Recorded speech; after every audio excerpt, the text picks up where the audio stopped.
नमस्कार बंधुओं, उत्कर्ष की ऑनलाइन क्लास में आप सभी का बहुत बहुत स्वागत, अभिनंदन है। मैं सहदेव चौधरी आप सभी को नमस्कार करता हूं। पिछली कक्षा में हम बात कर रहे थे प्रत्यय के विशेष नियम की। और प्रत्यय के विशेष नियम में मैंने आपको बताया था कि यदि किसी शब्द के अंत में वह हो और उत्पन्न होने के अर्थ का बोध करा रहा हो तो वहां अप्रत्यय होता है। तो शब्द के अंत में वह आ जाए तो वहां प्रत्यय कौन सा होता है? अ होता है। अब ध्यान रखना इस बात का। और फिर इसके बाद मैंने आपको यह भी बताया था कि यदि किसी शब्द के अंत में यह हो और उससे पहले कोई भी अधूरा वर्ण आ रहा हो, यह से पहले क्या आ रहा हो? आधा वर्ण आ रहा हो, आधा कह दो या अधूरा वर्ण आ रहा हो, तो वहां कौन सा प्रत्यय होगा? यह से पहले कोई अधूरा वर्ण आ रहा हो तो वहां प्रत्यय कौन सा होगा? यह प्रत्यय होगा। और यदि किसी शब्द के अंत में यह हो, उससे पहले अधूरा वर्ण नहीं हो, और उससे पहले अधूरा वर्ण नहीं हो, तो वहां पर यह प्रत्यय नहीं, यह से तुरंत पहले आने वाले स्वर को मिलाकर प्रत्यय बना दिया जाता है। इस बात का विशेष ध्यान रखना है। तो मैंने आपको क्या कहा था कि यदि किसी शब्द के अंत में वह हो तो वहां प्रत्यय कौन सा होगा? अ। जैसे आपको बताया था मैंने, मानव, राघव, दानव, यादव, वैभव, गौरव, लाघव, शब्द के अंत में वह आ रहा है, अप्रत्यय है। दूसरा नियम बताया था कि यदि किसी शब्द के अंत में यह हो, उससे पहले आधा वर्ण आ रहा हो, तो वहां प्रत्यय होगा यह। जैसे दैत्य, आदित्य, पार्थक्य, ऐक्य, इन सब में क्या आ रहा है? शब्द के अंत में यह आ रहा है, इससे पहले आधा वर्ण आ रहा है, इसलिए यहां क्या होगा? यह प्रत्यय होगा। फिर इसके बाद मैंने आपको बताया था तीसरा नियम, और तीसरा नियम क्या था? यदि किसी शब्द के अंत में या हो, इसके बाद क्या बताया था? यदि किसी शब्द के अंत में या हो और उससे पहले आधा वर्ण नहीं हो, तो यह से तुरंत पहले आने वाले स्वर को मिलाकर प्रत्यय बना दिया जाता है। कैसे? जैसे मैंने आपको बताया था शासकीय, तो शासकीय में शब्द के अंत में क्या आ रहा है? यह आ रहा है। अब यह से पहले आधा वर्ण है क्या? नहीं है। तो यह से तुरंत पहले आने वाले स्वर को मिलाकर क्या बना दिया जाता है? प्रत्यय बना दिया जाता है। ऐसे ही मैंने आपसे कहा, जैसे कौन्तेय, शब्द के अंत में क्या आ रहा है? यह, और यह से पहले आधा वर्ण है क्या? नहीं है। तो यह से तुरंत पहले आने वाले स्वर को मिलाकर क्या बना दिया जाता है? प्रत्यय बना दिया जाता है। वैसे ही मैंने कहा राधे, तो राधा धन एय, शब्द के अंत में यह है, यह से पहले आधा वर्ण है क्या? नहीं है। तो यह से तुरंत पहले आने वाले स्वर को मिलाकर क्या बना देंगे? प्रत्यय बना देंगे। क्या बनेगा? राधा धन एय, राधेय। तो इस बात का आपको विशेष ध्यान रखना है। तो यहां तक हम चर्चा पिछली कक्षा में कर चुके थे। इससे संबंधित एक बहुत ही महत्वपूर्ण बात और बताई थी मैंने आपको अंत में, कि यदि किसी शब्द के अंत में किसकी ध्वनि आ रही हो?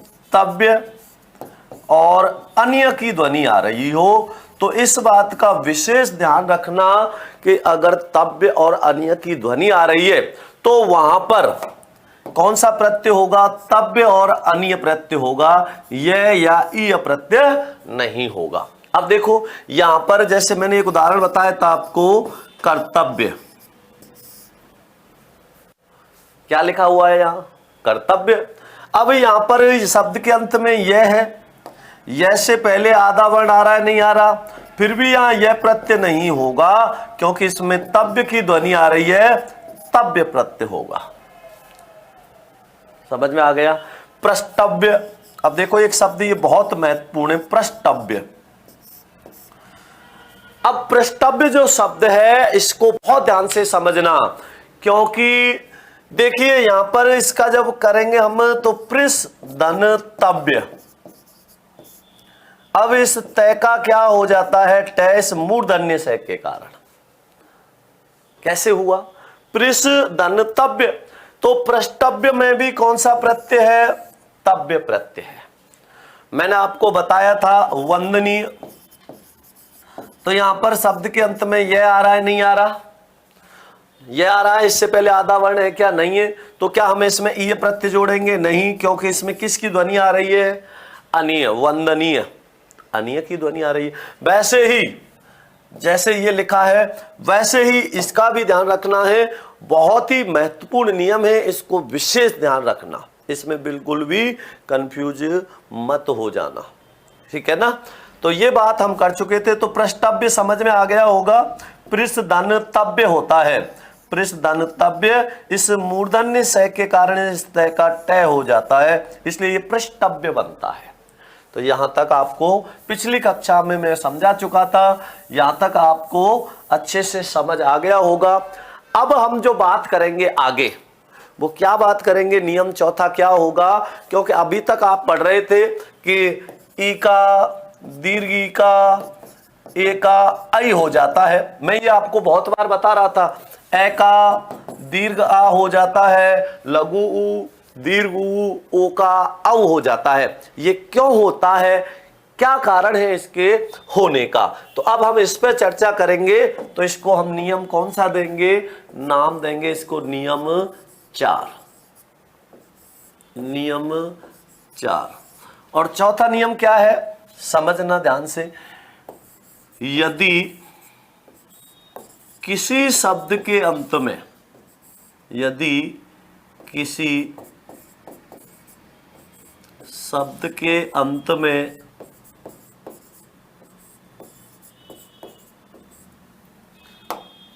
ए, ई, ई, य, ए, एक, अयन या आयन प्रत्यय आ जाए, अयन या आयन, यदि किसी शब्द के अंत में कौन कौन से प्रत्यय जुड़ रहे हो, यदि किसी शब्द के अंत में अ, ए, ई, य, ए, एक, अयन या आयन प्रत्यय जुड़े हो, प्रत्यय जुड़े हो,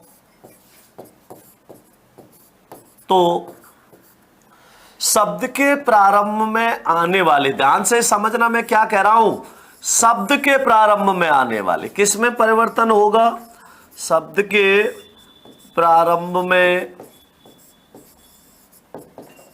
आने वाले, शब्द के प्रारंभ में आने वाले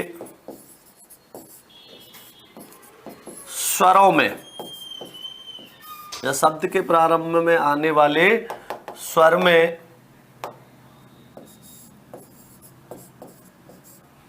निम्नानुसार परिवर्तन हो जाता है, निम्नानुसार परिवर्तन हो जाता है।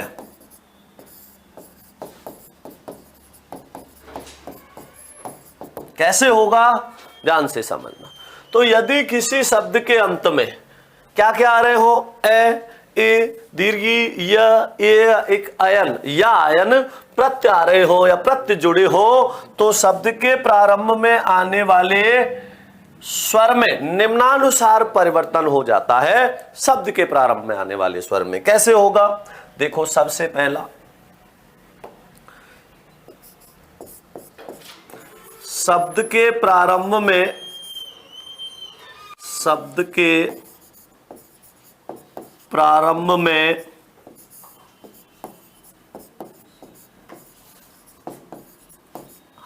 आने वाले ए का, शब्द के प्रारंभ में आने वाले ए का दीर्घ आ हो जाता है, शब्द के प्रारंभ में आने वाले स्वर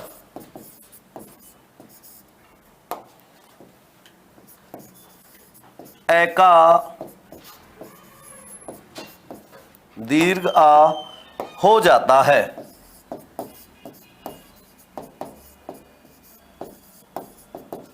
तो इसमें देखो ध्यान से समझना, बहुत ही महत्वपूर्ण नियम है ये, आपको कई जगह काम आएगा, ठीक है ना। कई जगह कहाँ काम आएगा, जब आप संधि विच्छेद करोगे तो ये नियम वहां भी काम आएगा। कब, जब आप जैसे दूसरा शब्द में कंफ्यूज होते हो, जैसे ऐश्वर्य, अब ऐश्वर्य में ए छोटी आएगी या बड़ी, लघु ए होगी या दीर्घ ए होगी, ऐक्य में ए आएगी या आई आएगा। तो जो कंफ्यूजन होती हैं वो इस नियम को ना आने की वजह से होती हैं। अगर आपको ये नियम समझ आ गया तो ये संधि में भी आपको बहुत लाभदायी होगा। तो क्या कह रहा है नियम, कि किसी शब्द के अंत में आ, ए, ई या एक अयन या आयन प्रत्यय जुड़े हो तो शब्द के प्रारंभ में आने वाले स्वर में निम्नानुसार परिवर्तन हो जाता है। शब्द के प्रारंभ में क्या कहा जा रहा है, शब्द के प्रारंभ में आने वाले, इसका ध्यान रखना है, स्वर में निम्नानुसार, शब्द के प्रारंभ में आने वाले स्वर ए का आ हो जाता है।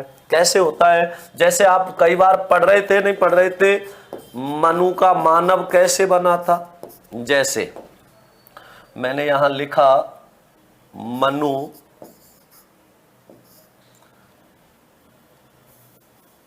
जैसे एक शब्द हमने क्या लिखा था, मानव,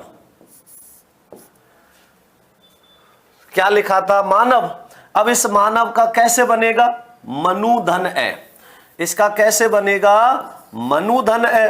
अब यहां पर एक ध्यान से समझना इस नियम में, यहां क्या आ रहा है, मनु, बाद में क्या आ रहा है, ए, कौन सा प्रत्यय है, ए प्रत्यय है। तो शब्द के प्रारंभ में क्या आ रहा है, ए आ रहा है, नहीं आ रहा, मनु में क्या आ रहा है, ए।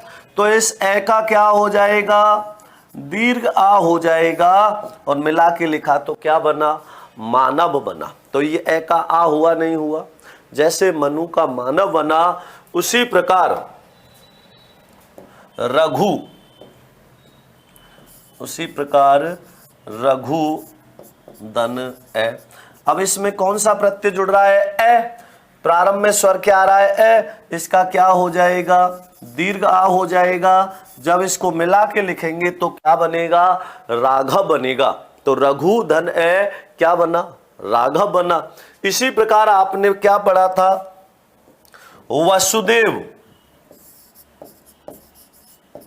वसुदेव धन ए, कौन सा प्रत्यय जुड़ रहा है इसमें, ए प्रत्यय जुड़ रहा है, शब्द के प्रारंभ में स्वर ए आ रहा है, इस ए का क्या हो जाएगा, दीर्घ आ हो जाएगा, मिला के लिखेंगे तो क्या बनेगा, वासुदेव। अब वसुदेव किसको कहते हैं, भगवान श्री कृष्ण के पिता को, और वसुदेव से उत्पन्न कौन है, वासुदेव। वासुदेव किसको कहते हैं, भगवान श्री कृष्ण को कहते हैं। तो वसुदेव में ए प्रत्यय जोड़ा तो क्या हो गया, वासुदेव हो गया। तो मनु धन है मानव हो गया, रघु धन है राघव हो गया, और वसुदेव धन है क्या हो गया, वासुदेव हो गया। इसी प्रकार और समझिए, और उदाहरण समझना इसमें, जैसे मैंने लिखा मगध, मगध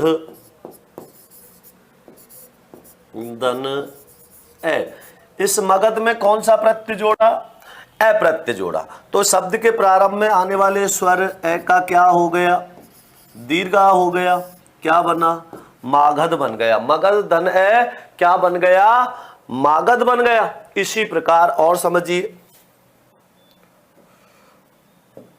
शब्द है नर धन अयन। अब नर धन अयन, इस नर शब्द में कौन सा प्रत्यय जोड़ा, अयन प्रत्यय जोड़ा।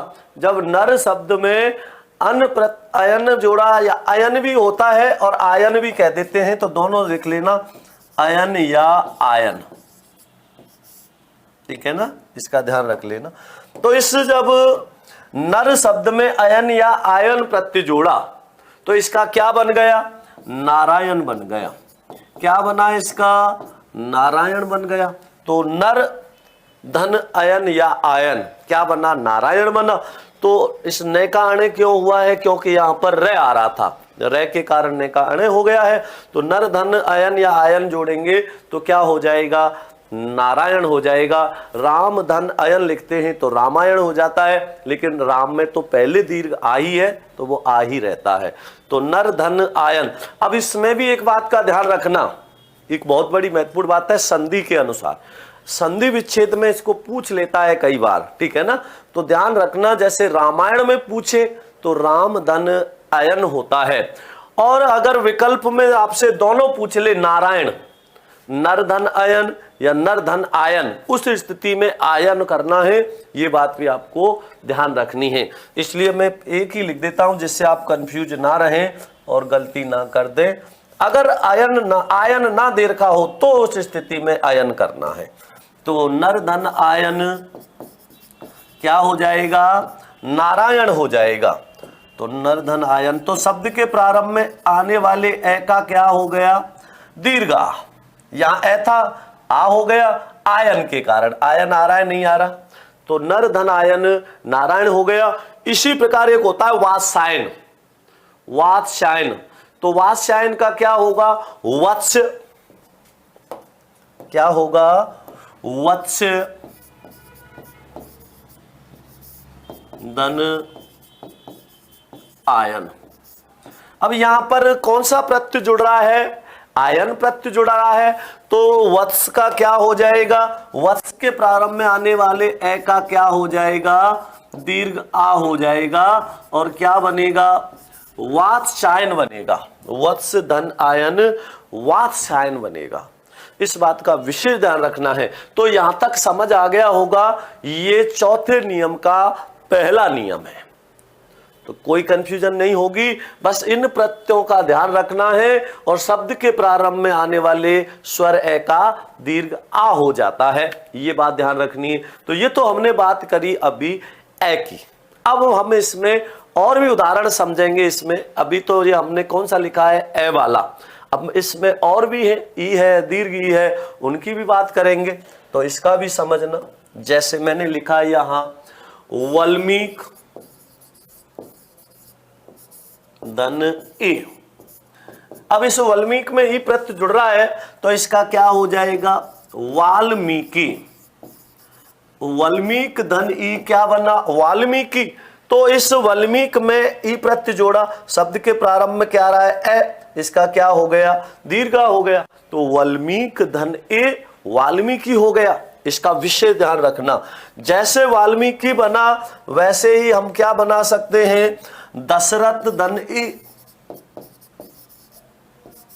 दशरथ धन ई। जब इसको मिला के लिखेंगे तो क्या बनेगा? दासरथी। दशरथ धन ई मिला के लिखा तो क्या बना? दासरथी बना। तो यहां ई प्रत्यय जोड़ के, यहां तक समझ आ गया होगा, किसी को कोई कंफ्यूजन नहीं होगी। दशरथ धन ई दासरथी हो गया। और समझो, इसके आगे और भी खूब सारे उदाहरण हैं, ई का समझो। तो वाल्मीकि किसको कहते हैं? वाल्मीकि की संतान। हरिजन भाई जो होते हैं उनको क्या कहते हैं? वाल्मीकि कहते हैं। ऐसे ध्यान रखना है इसका विशेष रूप से। और समझिए इसमें वाल्मीकि धन ई वाल्मीकि, दशरथ धन ई दासरथी, ई का समझो। मैंने यहां लिखा इंद्र, और इसमें प्रत्यय क्या जोड़ दिया? ई। क्या बना मिला के? ऐन्द्री। तो अब इसमें ई वालों को बाद में समझना, एक बार थोड़ा सा यहां ध्यान देना। अब देखो यहां क्या आ रहा है? ई। यहां पर क्या रही है? ई। इस ई का क्या बन रहा है? आई बन रहा है। तो ये अगले नियम में समझना। अभी हम बात कर रहे हैं ए के आ की। तो देखिए और उदाहरण समझो इसमें। मैंने आपको बताया था अदिति धन ये। अदिति धन यह प्रत्यय के कारण इस ए का क्या हो जाएगा? दीर्घ आ हो जाएगा। मिला के लिखेंगे तो क्या बनेगा? अदिति धन यह आदित्य हो जाएगा। अदिति धन यह क्या बना? आदित्य बना। इसी प्रकार और समझिए, शब्द लिखा मैंने जनक धन ई। अब जनक में दीर्घ ई जोड़ी, ई प्रत्यय जुड़ के शब्द के प्रारंभ में आने वाले स्वर ए का क्या हो जाएगा? दीर्घ आ हो जाएगा। जनक धन ई जानकी। जैसे जनक ई जानकी बना है, वैसे ही पर्वत धन ई क्या बनेगा, पर्वत धन ई पार्वती। तो ए का क्या हो गया, दीर्घ आ हो गया। पर्वत धन ई पार्वती, जनक धन ई जानकी। तो देखो इसमें ए हो गया, ए हो गया, दीर्घ ई हो गया।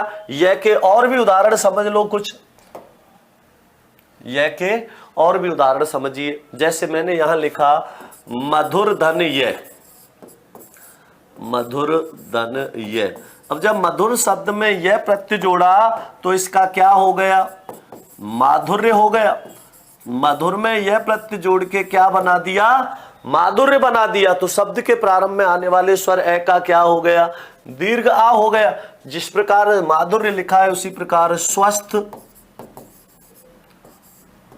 धन यह, स्वस्थ धन यह मिला के क्या लिख जाएंगे, क्या लिखेंगे, स्वास्थ्य, स्वस्थ धन यह क्या हो गया, स्वास्थ्य। तो यहां ए आ रहा था, इसका क्या हो गया, दीर्घ आ हो गया। स्वस्थ धन यह स्वास्थ्य हो गया। तो यहां शब्द के प्रारंभ में आने वाले ए का क्या हो रहा है, दीर्घ आ हो रहा है। क्या हो रहा है, दीर्घ आ। इसी प्रकार देखो समाज धन इक। अब इस समाज में जब मैंने इक प्रत्यय जोड़ा तो इस ए का क्या हो जाएगा, दीर्घ आ।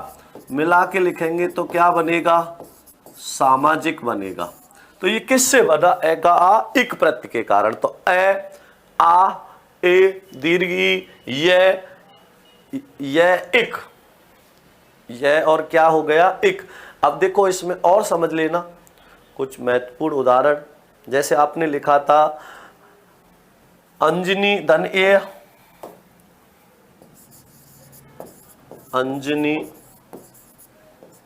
धन ए। अब अंजनी में क्या आ रहा है, ए। इसमें क्या जुड़ रहा है, प्रत्यय। ए प्रत्यय के कारण शब्द के प्रारंभ में आने वाले ए का क्या हो जाएगा, दीर्घा। मिला के लिखा तो क्या बना, आंजनेय। अब आंजनेय में एक महत्वपूर्ण बात और समझिए। देखो यहां पर ए प्रत्यय आ रहा है, इस शब्द के अंत में आने वाला स्वर क्या है, ई।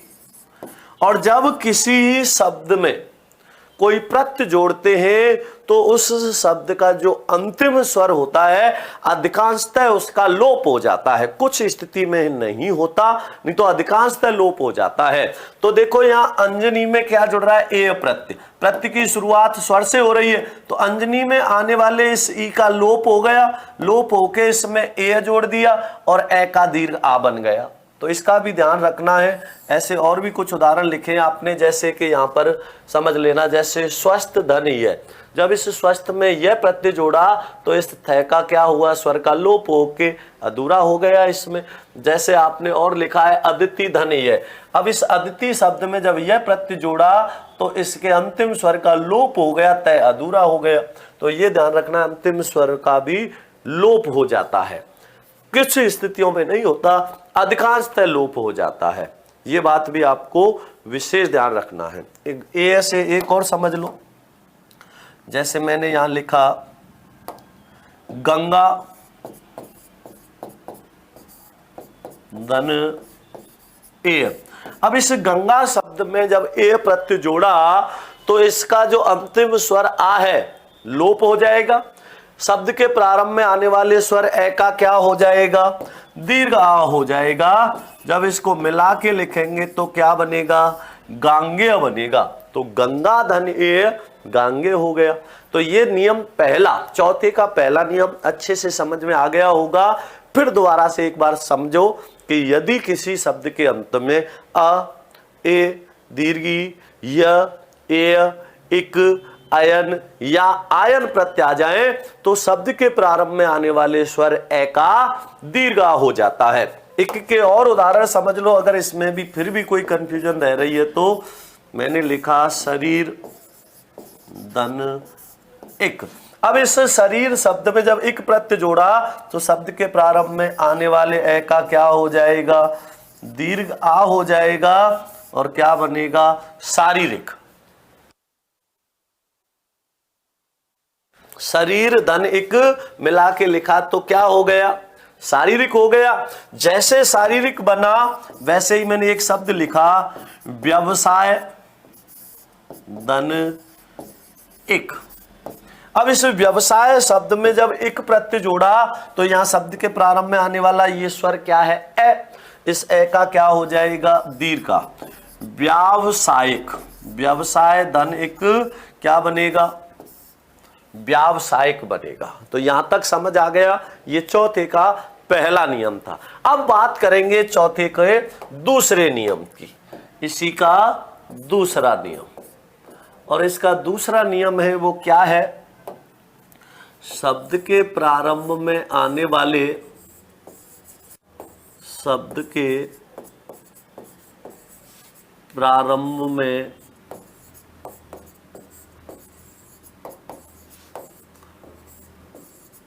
आने वाले स्वर,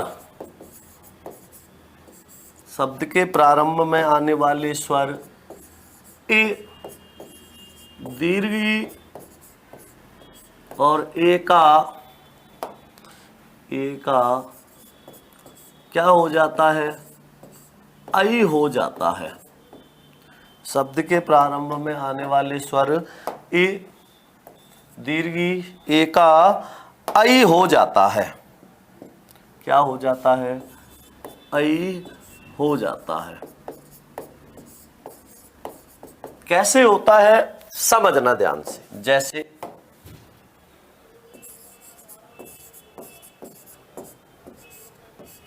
जैसे मैंने यहां पर आपको एक शुरू में एक उदाहरण लिखाया था, इंद्र धन ई।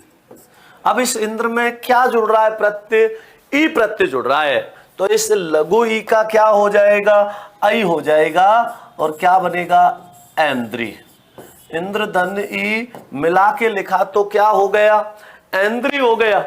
इंद्र की पत्नी होती है ऐन्द्री। कैसे हुआ ये? इंद्र में ई प्रत्यय जोड़ दिया, ई प्रत्यय के कारण इस ई का आई हो गया। इसी प्रकार और समझना, मैंने एक शब्द लिखा यहां विष्णु, और इस विष्णु में प्रत्यय क्या जोड़ दिया? ए। अब इसका ए प्रत्यय जुड़ रहा है, इसका मतलब शब्द के प्रारंभ में आने वाले स्वर लघु ई, दीर्घ और ए का आई होगा। तो विष्णु का क्या हो जाएगा? वैष्णव हो जाएगा। विष्णु का क्या हो गया? वैष्णव हो गया। और आपको मैं पहले कह चुका हूं कि शब्द के अंत में वह हो तो प्रत्यय ए होता है। तो विष्णु धन ए मिला के लिखा तो क्या हो गया? वैष्णव हो गया। तो इंद्र धन ई ऐन्द्री, विष्णु धन ए वैष्णव। जैसे विष्णु धन ए वैष्णव बना है, वैसे ही शिव में प्रत्यय क्या जोड़ दिया? ए। इस ए प्रत्यय के कारण लघु ई का क्या हो जाएगा? आई हो जाएगा। और मिला के लिखेंगे तो क्या बनेगा? शैव। शिव को मानने वाले शैव कहलाते हैं, विष्णु के मानने वाले वैष्णव कहलाते हैं। तो शिव धन ए शैव, विष्णु धन ए वैष्णव। और समझिए इसमें कुछ महत्वपूर्ण उदाहरण, जैसे विदेह धन ई। अब दीर्घ ई प्रत्यय जुड़ रहा है, इसमें लघु ई का क्या हो जाएगा? आई हो जाएगा। अब देखो इसमें जो है इसके स्वर का लोप हो गया, इसमें ई जुड़ जाएगा। विदेह धन ई क्या बनेगा? वैदेही। विदेह धन ई क्या बना? वैदेही बना। जैसे वैदेही बना, ठीक है ना। इसी प्रकार और समझना, शब्द लिखा मैंने अर्थ, और इसमें प्रत्यय क्या जोड़ दिया? एक, जो धन से संबंधित है। तो एक के कारण ए का क्या हो जाएगा? दीर्घा। तो अर्थ धन एक मिला के लिखा तो क्या हो गया? आर्थिक हो गया। अर्थ धन एक आर्थिक हो गया।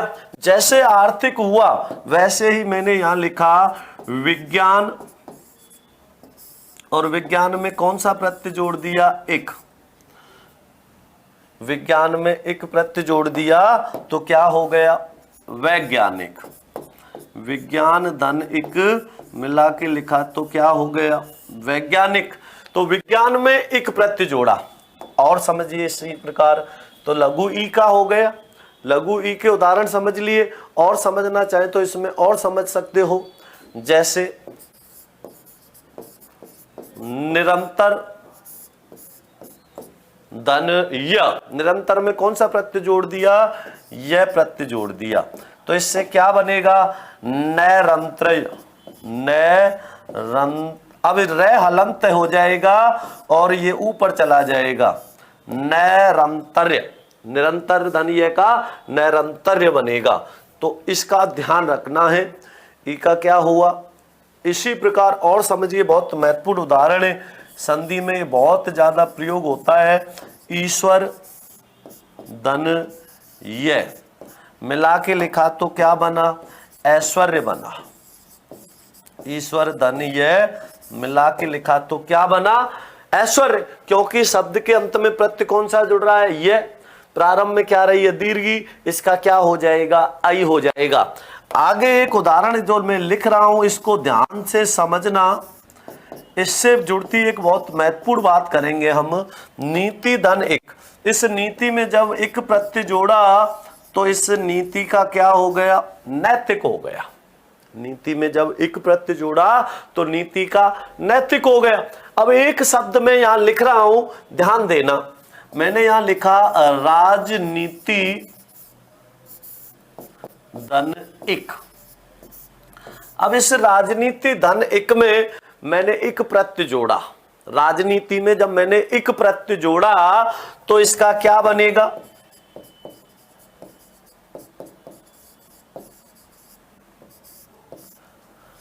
राजनैतिक बनेगा या राजनीतिक बनेगा, ये बात सोचने की है। आप कमेंट में जरूर बताना, मैं देखूंगा आपके कमेंट मेरे पास पहुंचते हैं तो आप क्या बताते हो इसका। तो राजनीति में जब एक प्रत्यय जोड़ा तो राजनैतिक बनेगा या राजनीतिक बनेगा, क्या बनेगा, ये आपको बताना है। क्या ऊपर वाला सही है या नीचे वाला सही है। आपने नीति धन एक किया तो क्या बना, नैतिक बना, और राजनीति में जब एक प्रत्यय जोड़ा तो राजनैतिक बनेगा या राजनीतिक बनेगा, इस बात का मुझे ध्यान से बताइए। बहुत महत्वपूर्ण बात है और सोचने की बात है। यही बात तो मैं आपको बार बार समझा रहा हूं, याद दिला रहा हूं कि शब्द के प्रारंभ में आने वाले स्वर में परिवर्तन होगा। रेखांकित करके भी बताया था मैंने, और वो रेखांकित इसीलिए किया था, शब्द के प्रारंभ में। कौन सा रेखांकित किया था मैंने, शब्द के प्रारंभ में आने वाले, बीच में परिवर्तन नहीं होगा। कहां होगा, शब्द के प्रारंभ में आने वाले। अब देखो यहां क्या आ रहा है, एक प्रत्यय, शब्द के प्रारंभ में क्या आ रहा है, दीर्घ। जब दीर्घ आ है तो दीर्घ आ ही रहेगा, इसमें कोई बदलाव होगा क्या, नहीं होगा। अब यह बीच में नहीं आ रही है, यहां कैसे बदलाव हो सकता है, बिल्कुल नहीं। यहां क्यों हुआ नीति प्लस एक नैतिक, क्योंकि एक प्रत्यय था, शब्द के प्रारंभ में स्वर दीर्घ ही थी। अब यहां तो बीच में है तो बीच में क्यों बदलाव होगा। तो राजनीति में जब एक प्रत्यय जोड़ा तो राजनीति के अंतिम स्वर का तो लोप हो जाएगा, इसमें ई जुड़ जाएगी और कै का क्या लिखेंगे। तो राजनैतिक नहीं होता, शब्द होता है राजनीतिक। ये शब्द शुद्धिकरण के अनुसार भी महत्वपूर्ण है और ऐसे भी महत्वपूर्ण है, ध्यान रखना। तो राजनैतिक कोई शब्द नहीं होता, राजनीतिक होता है, विशेष ध्यान रखना इस बात का। अब हालांकि इसमें पहले से दीर्घ आ है तो दीर्घ ही रहेगा, तो कोई बदलाव ही नहीं होगा, फिर भी मैं आपको याद रहे इसलिए इसको यार लिख देता हूं, विशेष ध्यान रखना इसका। राजनीति धन एक, बदलाव भले ही कोई नहीं हो रहा, लेकिन याद रखने के लिए मैं इसको यहां लिख रहा हूं कि राजनैतिक नहीं राजनीतिक होता है। तो यहां पर एक प्रत्यय जोड़ा तो राजनैतिक ही बना, इस बात को आप विशेष ध्यान रखना। और इसको मैं गोला करके लिख रहा हूं जिससे कि ये आपको बात ध्यान रहे, विशेष महत्वपूर्ण है, ये ध्यान रखना है आपको, ठीक है ना। नीति से जुड़ा होने के कारण मैंने ये लिख दिया। आगे देखो,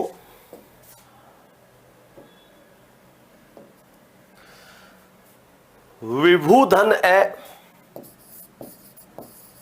विभू धन ए क्या हो जाएगा, वैभव हो जाएगा। विभू धन ए क्या हो गया, वैभव हो गया।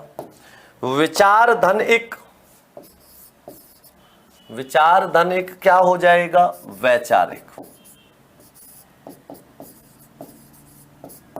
विचार धन इक लिखा तो क्या बना, वैचारिक बना। प्रथम धन इक लिखते हैं तो प्राथमिक हो जाता है, ए का आ वाले में आ जाएगा ये, तो विचार धन इक वैचारिक हो गया, दीर्घ ई हो गई। अब समझो एक है, एक धन यह, एक धन यह। अब यह प्रत्यय के कारण इस ए का क्या हो जाएगा, आई हो जाएगा, और इसको लिखेंगे तो क्या लिखेंगे, एक धन यह ऐक्य लिखेंगे, एक धन यह क्या लिखेंगे, ऐक्य लिखेंगे। वैसे जिस प्रकार हमने एक धन यह ऐक्य लिखा, उसी प्रकार वेद धन एक। अब इस ए का क्या हो जाएगा, आई हो जाएगा एक प्रत्यय के कारण, तो वेद धन एक क्या हो गया, वैदिक हो गया, वेद धन एक वैदिक हो गया। इसी प्रकार और समझिए, कैके, देखो समझना बहुत महत्वपूर्ण है, कैके धन ई मिला के लिखा तो क्या बना, कैके, कैके धन ई मिला के लिखा तो का क्या बना, कैकेयी।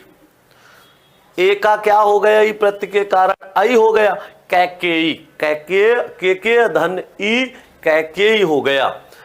आगे समझो, जैसे वेद धन एक वैदिक होता है, वैसे ही देव धन एक दैविक होता है। देव धन एक क्या बनता है, दैविक बनता है।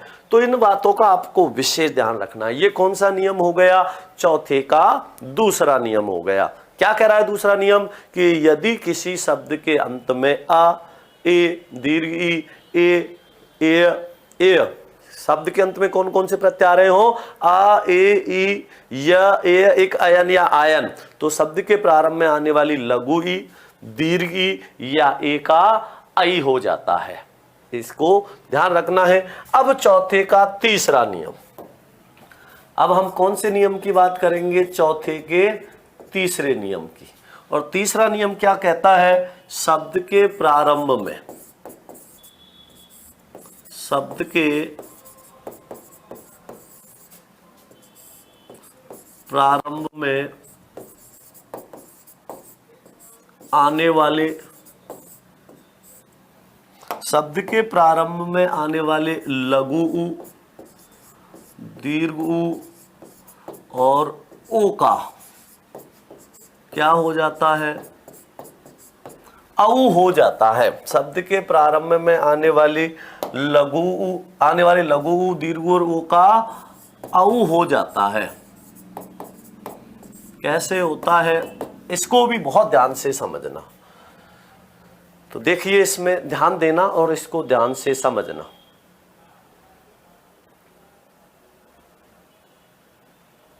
जैसे मैंने यहां लिखा,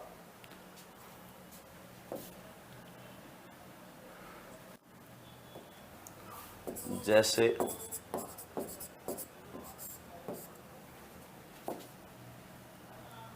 शब्द लिख दिया यहां पर उद्योग, शब्द कौन सा लिख दिया, उद्योग, और इसमें प्रत्यय क्या जोड़ दिया, एक।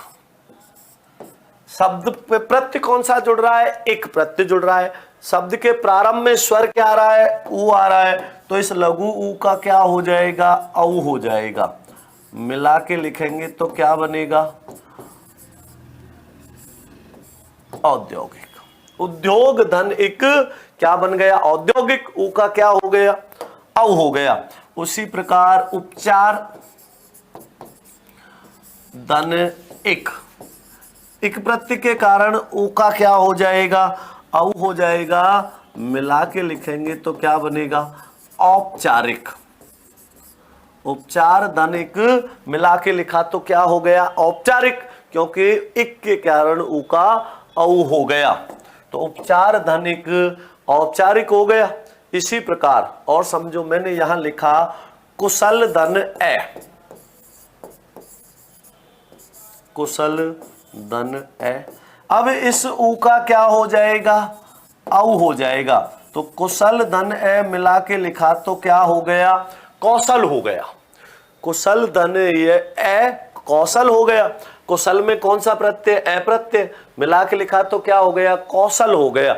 अब ऐसा मत सोच लेना कि जहां भी ए प्रत्यय आए वहां वह ही बनेगा, ऐसा नहीं होता है।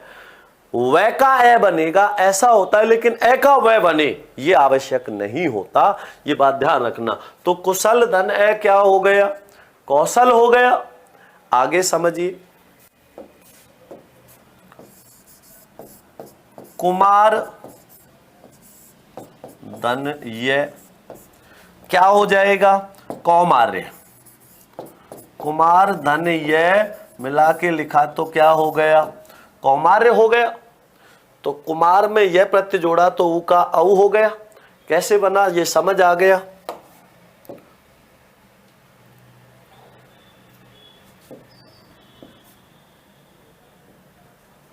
देखिए और समझिए, उदार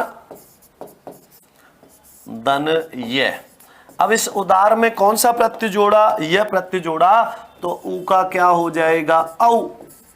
और यह प्रत्यय के कारण रैक के जो स्वर का लोप हो गया, उदार धन यह औदार्य हो गया। उदार में जब यह प्रत्यय जोड़ा तो ऊ का क्या हो गया, औ हो गया। उदार धन यह औदार्य।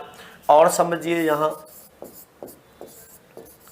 कुंती धन ए। अब इस कुंती शब्द में जब हमने कौन सा प्रत्यय जोड़ा, ए प्रत्यय जोड़ा तो इसका क्या हो गया, कुंती धन ए कौंते हो गया। कुंती धन ए क्या हो गया, कौंते हो गया। तो ए प्रत्यय जोड़ने से ऊ का औ हो गया और कौंते बना। जैसे कौंते बना वैसे ही मैंने यहां लिख दिया सुंदर धन ये, मिला के लिखा तो क्या बन गया, सौंदर्य बन गया। सुंदर धन ये क्या बन गया, सौंदर्य बन गया। तो ऊ का क्या हो गया, औ हो गया। यहां भी ऊ का क्या हो गया, औ हो गया। इसी प्रकार और समझना, बहुत ध्यान से समझने हैं, ये बहुत महत्वपूर्ण उदाहरण है। जैसे मैंने लिखा था अभी, कुशल में ए प्रत्यय जोड़ा तो कौशल हो गया था, ठीक है ना। और समझिए इसमें, जैसे भूत शब्द है और भूत शब्द में कौन सा प्रत्यय जोड़ा, एक। भूत प्रत्यय में, भूत शब्द में सॉरी, भूत शब्द में कौन सा प्रत्यय जोड़ा, एक। तो इस दीर्घ ऊ का क्या हो जाएगा, औ हो जाएगा। और मिला के लिखेंगे तो क्या बनेगा, भूत धन एक भौतिक हो गया। जैसे भूत प्लस एक भौतिक हुआ, उसी प्रकार मूल धन एक। इस मूल शब्द में हमने कौन सा प्रत्यय जोड़ा, एक प्रत्यय जोड़ा तो ऊ का औ होके क्या बन गया, मौलिक बन गया। मूल धन एक क्या बन गया, मौलिक बन गया। कैसे बना ये आपको अच्छे से समझ में आ रहा होगा, प्रत्यय के कारण। किसके कारण बन रहा है ये, प्रत्यय के कारण बन रहा है। और समझो, तो मूल धन एक मौलिक बना, उसी प्रकार लोक धन एक। अब इस लोक शब्द में जब एक प्रत्यय जोड़ा तो इसका क्या हो जाएगा, लौकिक हो जाएगा। लोक धन एक लौकिक हो गया। किस कारण हुआ है, एक प्रत्यय के कारण। तो भूत धन एक भौतिक, मूल धन एक मौलिक, लोक धन एक लौकिक। ऐसे ही योग धन एक, योग धन एक क्या हो जाएगा, यौगिक हो जाएगा। योग धन एक यौगिक हो जाएगा। और एक बहुत महत्वपूर्ण उदाहरण लिख रहा हूं, अंतिम उसको भी समझ लेना। उपनिवेश धन एक, मैंने यहां लिखा उपनिवेश, और इस उपनिवेश शब्द में जब एक प्रत्यय जोड़ दिया तो इस एक प्रत्यय के कारण इस ऊ का औ हो जाएगा। और जब इसको मिला के लिखेंगे तो क्या बनेगा, औपनिवेशिक। उपनिवेश धन एक क्या बना, औपनिवेशिक बना। किसके कारण, इक प्रत्यय के कारण इस ऊ का औ हो गया। तो यहां तक ये नियम भी समझ आ गया होगा, किसी तरह की कोई कंफ्यूजन नहीं होगी। तो ये कौन सा नियम हो गया? चौथा। चौथे का कौन सा नियम हो गया? तीसरा, सॉरी, चौथे का तीसरा नियम। अब आगे बात करेंगे इस चौथे के चौथे नियम की। और चौथा नियम क्या कहता है? शब्द के प्रारंभ में आने वाली, शब्द के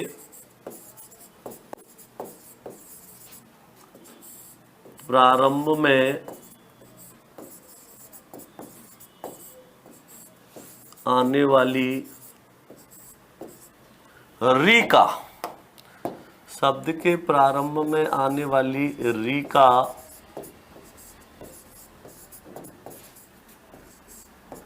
आर हो जाता है।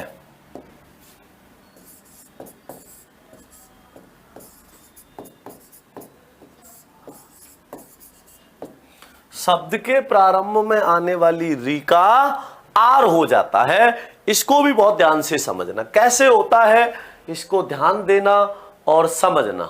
मैं कुछ उदाहरण लिख रहा हूं, जैसे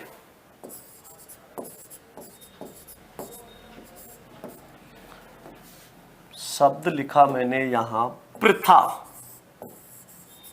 प्रथा किसको कहते हैं? कुंती का नाम है प्रथा। पहले कुंती का क्या नाम था? प्रथा था।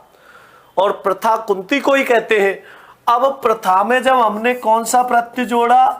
अप्रत्यय जोड़ा। जब प्रथा में अप्रत्यय जोड़ा तो पहली बात तो क्या है? शब्द का जो अंतिम स्वर है दीर्घ आ, प्रत्यय की शुरुआत ऐसे हो रही है तो इस आ का लोप हो जाएगा, थ अधूरा हो जाएगा। थ अधूरा हो जाएगा तो इसमें ए जुड़ जाएगा। दूसरी बात, यहां क्या आ रहा है? प्रथा में क्या जुड़ रहा है? री जुड़ी हुई है। यहां क्या आ रही है? ये री, और इस री का क्या हो जाएगा? आर। यही तो कह रहा है नियम। अब ये संधि नियम नहीं है, कहीं इसको संधि नियम समझ जाओ। ये संधि नियम नहीं है। संधि नियम में क्या बनता था? ए या आ के बाद में री आए तब आर बनता था। यहां री के बाद ए आने पे आर बन रहा है। आपने गुण संधि में जो पढ़ा था वो क्या पढ़ा था? ए या आ के बाद में री आए तब आर बनेगा, लेकिन या तो री के बाद में ए आने पर आर बन रहा है। ये प्रत्यय का नियम है, तो इसमें कंफ्यूज बिल्कुल मत होना। तो देखिए प्रथा धन ए क्या बनेगा? तो री का तो हो गया आर, रे लंत ऊपर चला गया। अब इसमें आने वाला जो दीर्घ आ है इसका लोप होके थे अधूरा हो गया, ए मिला तो पूरा हो गया। प्रथा धन ए क्या बना? पार्थ, प्रथा की संतान। किसको कहते हैं? पार्थ, कुंती पुत्र। प्रथा का सबसे ज्यादा कुंती को कहते हैं। प्रथा का पुत्र मतलब पार्थ, और पार्थ किसको कहा गया? अर्जुन को। सबसे ज्यादा भगवान श्री कृष्ण ने अर्जुन का नाम लिया था युद्ध में, कौन सा? पार्थ, हे पार्थ।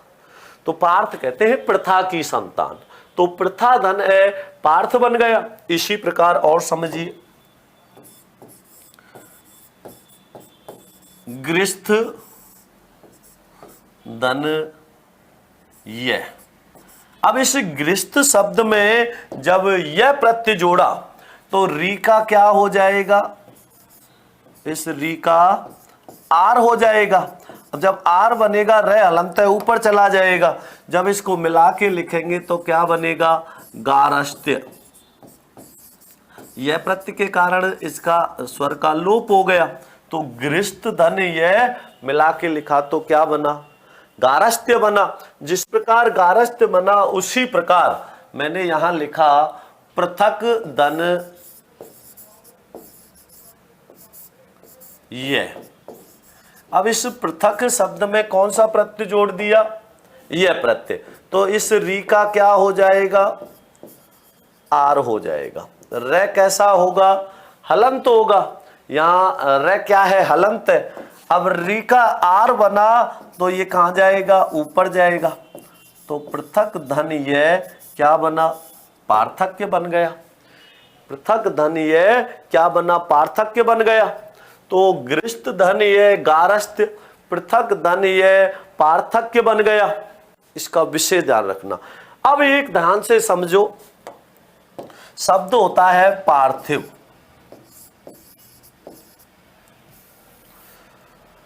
नहीं, ये लिख दिया पृथक धन या पार्थक। एक होता है पृथ्वी,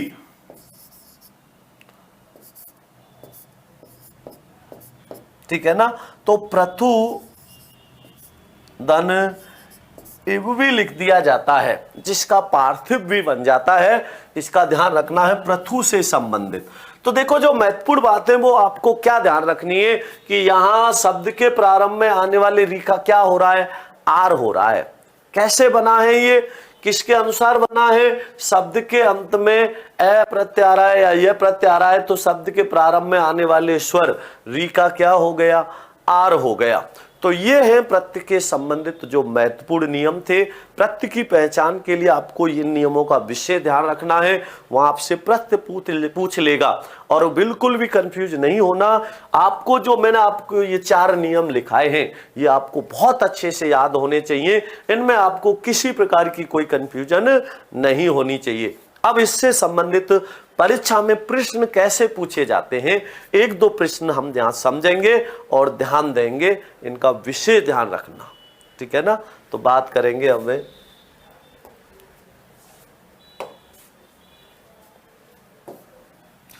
प्रश्न समझना। निम्नलिखित में से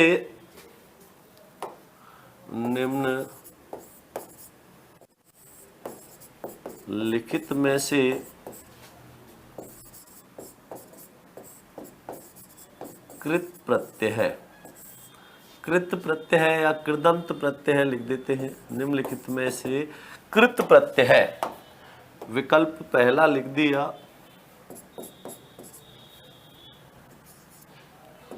जैसे यहां पर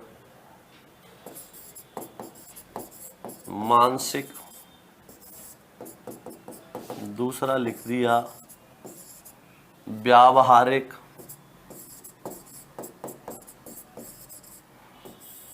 तीसरा लिख दिया वैचारिक और चौथा विकल्प लिख दिया यहां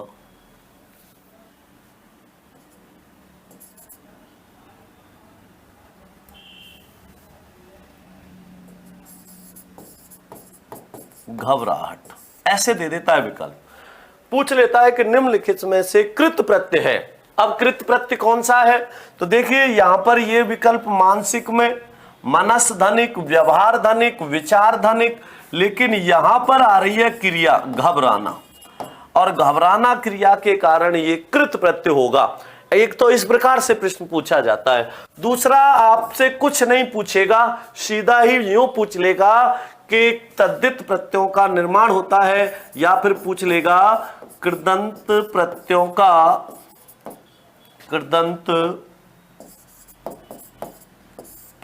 का निर्माण होता है। कृदंत प्रत्ययों का निर्माण होता है। अब विकल्प देखो कैसे देगा, ये द्वितीय श्रेणी शिक्षक भर्ती परीक्षा में पूछा हुआ है। कृदंत प्रत्ययों का निर्माण होता है, विकल्प दे दिया सबसे पहला संज्ञा से, दूसरा विकल्प दे दिया सर्वनाम से,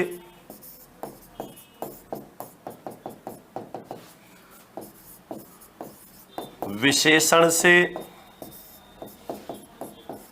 और चौथा विकल्प दे दिया क्रिया से। तो कृत या कृदंत प्रत्ययों का निर्माण होता है।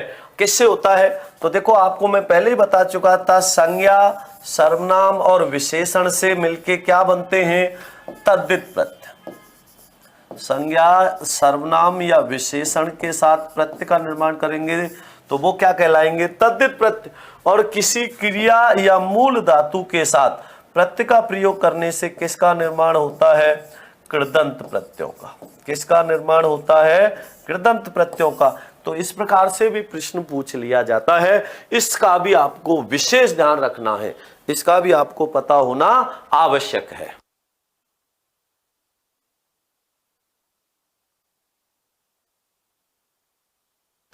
तो इनका ध्यान रखना, परीक्षा में ऐसे भी खूब प्रश्न पूछ लिए जाते हैं। ये सब बातें आपको पता होना आवश्यक है। अब देखो आगे समझना। अब इसके अलावा और कैसे प्रश्न पूछ लिया जाता है समझना। जैसे आपसे पूछ लिया, किस किस प्रकार से प्रश्न पूछे जाते हैं पेपर में। सपोला शब्द में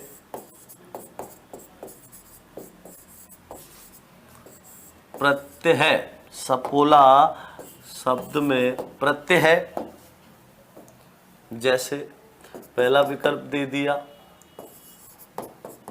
ओला, दूसरा विकल्प दे दिया ला, तीसरा विकल्प दे दिया पोला और चौथा विकल्प दे दिया इनमें से कोई नहीं, इनमें से कोई नहीं। तो इस स्थिति में देखो यहां पर क्या करना है, जब भी आपको प्रत्यय की पहचान करनी हो तो प्रत्यय की पहचान के लिए उस शब्द में से मूल शब्द निकालो। मूल शब्द जब आप निकाल लोगे तो अपने आप प्रत्यय निकल के आ जाएगा। जैसे यहां पर सपोला शब्द में सबसे पहले मूल शब्द क्या होता है, सांप होता है। और सांप में कौन सा प्रत्यय जोड़ दिया, ओला, तो यहां क्या बना, सपोला। तो एक प्रत्यय भी आपसे पूछ सकता है कि कौन सा प्रत्यय है। अब इसके अलावा और थोड़ा सा अगर परीक्षा में इसको कठिन बनाएगा तो कैसे देगा, परीक्षा में समझना। जैसे प्रश्न पूछेगा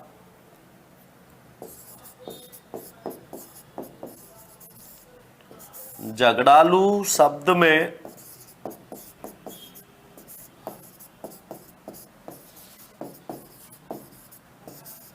प्रत्यय का प्रकार है।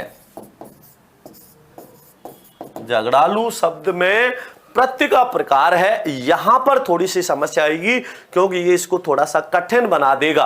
कठिन कैसे बना देगा कि आपसे इसके वेदों को पूछ लेगा। वेदों को कैसे पूछेगा, जैसे आपसे पूछ लिया कर्तृवाचक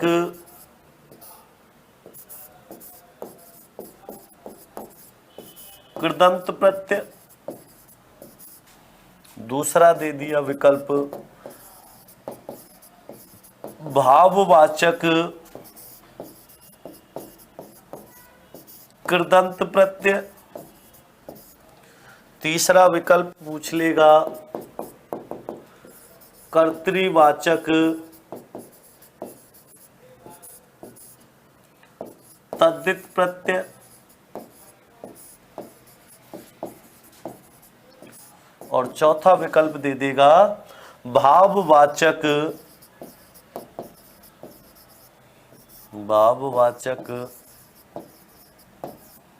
तद्धित प्रत्यय। जब इस प्रकार से पूछता है तो परीक्षा को थोड़ा सा, परीक्षा की दृष्टि से ये प्रश्न थोड़े से कठिन हो जाते हैं और इनको बहुत ध्यान से समझ के करना है, जल्दबाजी में नहीं करना। क्योंकि मैं पहले कह चुका हूं कि अगर आपको परीक्षा में प्रश्न हल करना है, सही करना है, तो उसको बहुत ध्यान से समझ के करो। उसको क्या करो, मूल शब्द और प्रत्यय को अलग करो।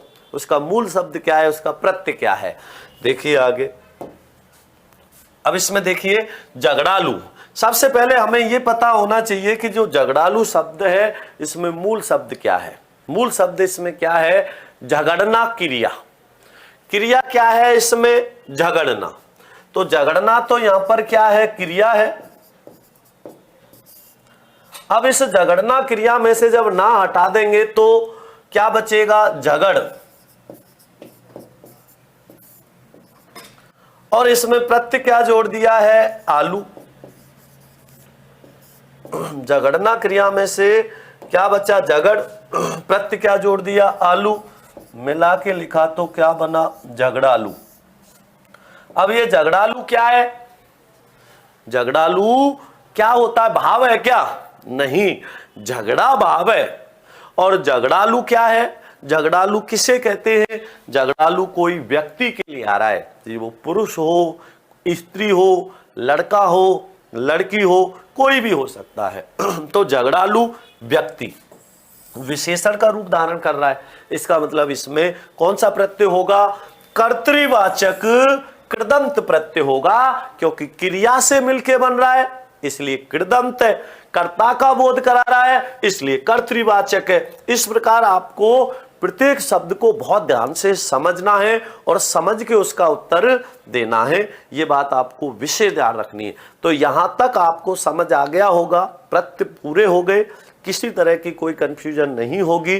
तो एक बार सभी भाई बहनों को मेरी तरफ से नमस्कार, धन्यवाद।